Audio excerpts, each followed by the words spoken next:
permítanme guiarlos por los sinuosos caminos del delta del Mississippi, un territorio en forma de nuez pecana que a pesar de su aislamiento y de una pobreza abrumadora, gestó una de las fuerzas musicales más revolucionarias de la historia del blues. Ted Gioia, con la erudición de un historiador y el alma de un poeta, nos invita a este viaje, un peregrinaje sonoro que parte de las plantaciones para husmear por Memphis y asentarse finalmente en Chicago, donde el blues tuvo un hijo al que llamaron Rock and Roll. Es un relato de resiliencia, de voces que se alzaron desde el peldaño más bajo de la sociedad para conquistar el mundo, forjando un paisaje sonoro global que hoy nos resulta tan omnipresente como el aire que respiramos, y las raíces profundas de un sentimiento blué. El delta, en el Mississippi, es una anomalía geográfica y social, un vasto aluvión de tierra fértil donde, a principios del siglo XX, la renta per cápita era la más baja de la nación y las granjas carecían de electricidad. Era, como Gioia lo describe,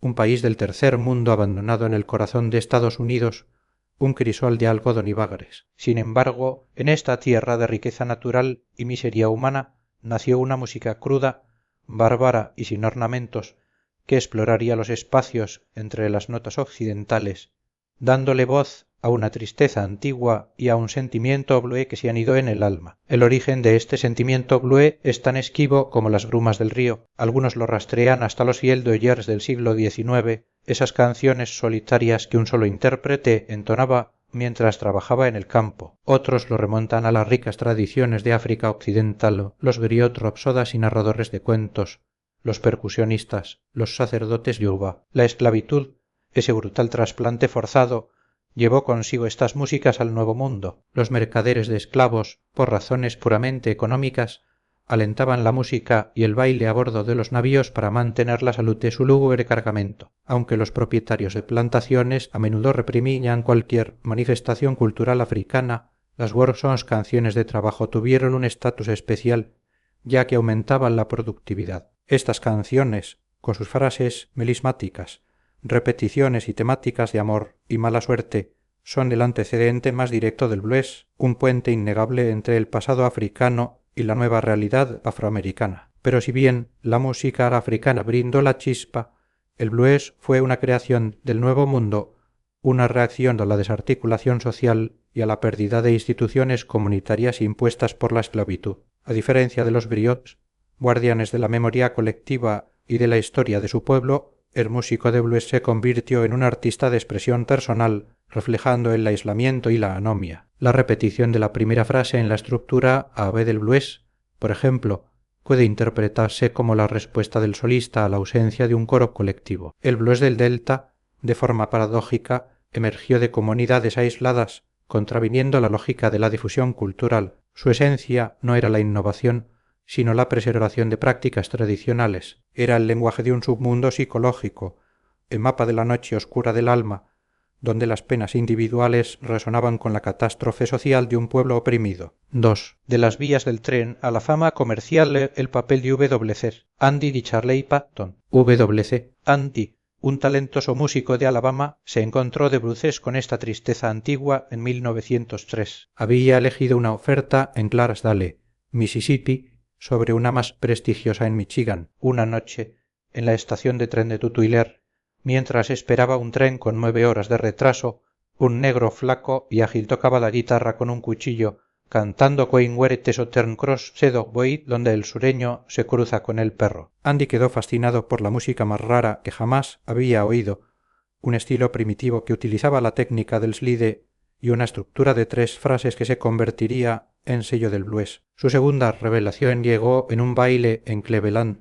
Mississippi, donde una banda local de aficionados que tocaba este entretenimiento rudo recaudó más dinero en unos minutos que su propia orquesta profesional. En ese instante, Andy comprendió el poder y el atractivo comercial del blues. Andy, apodado el padre del blues, llevó esta música a Memphis, donde la adaptó y pulió, creando Memphis Blues y sobre todo el icónico St. Louis Blues. Su éxito lo llevó a Nueva York, marcando el paso del blues del delta a la corriente principal de la música estadounidense. Sin embargo, el blues clásico de la década de 1920, interpretado por mujeres imponentes como Mamie Smith y Bessie Smith, con orquestas de jazz y un despliegue de glamour, era un producto urbano que paradójicamente eclipsó y despreció al blues rural del delta por su grosera simplicidad.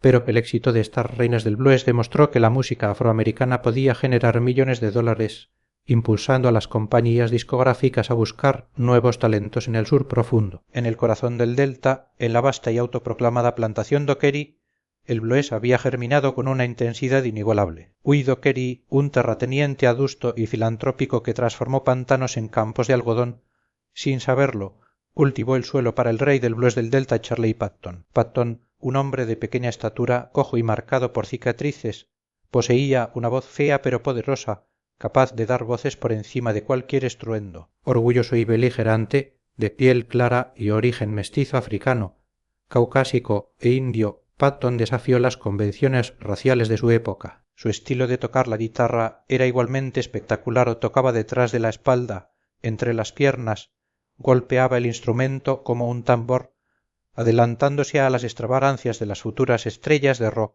La desorganizada y sorprendente búsqueda de talento de Hechier Speir, un tendero de Jackson y broker del talento a tiempo parcial, fue crucial para llevar el blues del delta al disco. Speir, un hombre de negocios que valoraba la venta sobre el arte, buscó en las comunidades rurales, no por altruismo, sino por un ojo comercial para la música. En 1929, Speir convenció a Paramount para grabar a Patton, quien viajó 1200 kilómetros hasta Grafton, Wisconsin. La sesión fue de un éxito rotundo, con Patton grabando 14 canciones en un solo día, incluyendo clásicos como Pony Blues, Banty Roster Blues y Whatever Everywhere. Pony Blues, con su inusual compás de 5 pulsos en la introducción y sus 3 melodías, mostró la originalidad y el genio de Patton. Sus letras, a menudo sugerentes o sobre temas de la cárcel, eran un reflejo crudo de la vida en el delta. Y Whatever Everywhere, grabada pocas semanas después del crack del 29, narró la devastación de la gran inundación de 1927, con Patton cantando con una rabia profética. Estas grabaciones consagraron al delta como el epicentro del blues, cambiando la percepción de una música que hasta entonces no había sido vista como algo comercialmente viable. 3. Los espejos quebrados de la fama y la tragedia Sonouse, Tommy Johnson y Skip James. La historia del blues del delta es, también, un relato de oportunidades perdidas y talentos efímeros. La Gran Depresión, sumada a la mala gestión de las discográficas, diezmó la industria de la música, y muchos artistas talentosos del delta desaparecieron sin dejar rastro, o con solo un puñado de grabaciones. La figura de Sonouse, el predicador fracasado, encarna estas contradicciones. Nacido en 1900, los cerca de Clarksdale, Ouse vivió una juventud marcada por un fervor religioso que lo llevó a considerar la guitarra como un instrumento pecaminoso. Sin embargo, una epifanía en 1927, al escuchar a Willie Wilson tocar la guitarra slide, lo convirtió. Su técnica, aunque sencilla, era intensa y evocadora, y su voz, la más penetrante del delta, proyectaba un fervor casi bíblico, incluso en sus blues profanos. Ouse tuvo una vida turbulenta. Fue condenado por homicidio y pasó tiempo en la prisión de Parchman, una vasta plantación penal, donde los reclusos trabajaban en condiciones inhumanas, pero donde la música florecía como un medio de supervivencia. En Parchman, John y Alan Lomax documentaron la riqueza de work, songs y spirituals. Allí también grabaron a Bukka Oite, un bluesman ya famoso, que se negó a cantar gratis para la biblioteca del Congreso, acostumbrado a los honorarios y a la fama que le había dado su éxito comercial saque en Bondown. Oite, cuyo paso por Parchman lo transformó, grabó en 1940 una serie de temas profundamente introspectivos Parchman Farm Blues, Cixintodie Blues, que aunque inicialmente ignorados, se convertirían en obras de culto e inspirarían a artistas como Bob Dylan. En 1930, Ouse tuvo la oportunidad de grabar con Patton, Willie Brown y Louise Johnson, una talentosa pianista del delta. La sesión produjo joyas como Preaching the Blues y The Reggae Gospel Blues, pero las ventas fueron tan escasas que los discos se convirtieron en rarísimas piezas de colección. La música de Ouse, intensa y personal, no encontró un público masivo en esa época. Willie Brown, compañero de Ouse y Patton, es otra figura enigmática con múltiples identidades y relatos contradictorios debido a la falta de documentación y a la existencia de varios Willie Brown en el delta. Kid Bailey, cuyas 2 grabaciones de 1929 son de una elegancia asombrosa, es otro fantasma del blues con apenas datos biográficos y la sospecha de una vida violenta. G. S. Willey, con solo grabaciones, dejó una huella indeleble con su estilo sutil y melancólico, especialmente en las Chindwater's Blues, una de las canciones más conmovedoras del blues. Tommy Johnson, contemporáneo y rival de Charlie Patton, personifica otro aspecto de esta era. Con una voz clara y un falsete magistral, Johnson era más comercialmente viable que Patton. Su leyenda se forjó alrededor del relato de haber vendido su alma al diablo en un cruce de caminos para obtener su destreza musical, una historia que también se atribuiría al célebre Robert Johnson. Tommy Johnson fue un vagabundo que regresaba esporádicamente a Ceristal Springs, su hogar. Sus grabaciones para Victor en 1928, como Cold Drink of Water Blues y Big Road Blues, son obras maestras del blues del Delta que combinan virtuosismo vocal y lírica potente. Sin embargo, su Carnet de Ad Blues es una confesión desgarradora sobre la adicción al alcohol de estufa que termina con el lamento «el calor enlatado me está matando». A pesar de su talento y las buenas ventas iniciales, Johnson vendió sus derechos por una miseria y su carrera decayó, víctima de sus vicios y de la depresión económica. Murió en 1956, también de un ataque al corazón. 4. Robert Johnson, el fantasma que resucitó el blues. El rastro de Robert Johnson, el más legendario de los bluesmen del Delta, es una mezcla inextricable de mito y realidad. Desde su muerte en 1938, a los 27 años, su figura ha sido objeto de una búsqueda visionaria y una historia de detectives. La leyenda de haber vendido su alma al diablo en el cruce de caminos es el pilar de su fama, eclipsando los escasos hechos de su vida. Inicialmente, figuras como John Hammond y Alan Lomax intentaron rastrearlo, pero con poco éxito. La escasa información y las letras herméticas de Johnson llevaron a la creación de suposiciones y dibujos fantasiosos. Mackenzie Cormie, con su biografía inédita Biography of a Phantom, fue clave en desvelar algunos de los misterios. Él localizó fotografías y testigos que lo describieron como un hombre negro, delgado, de complexión mediana,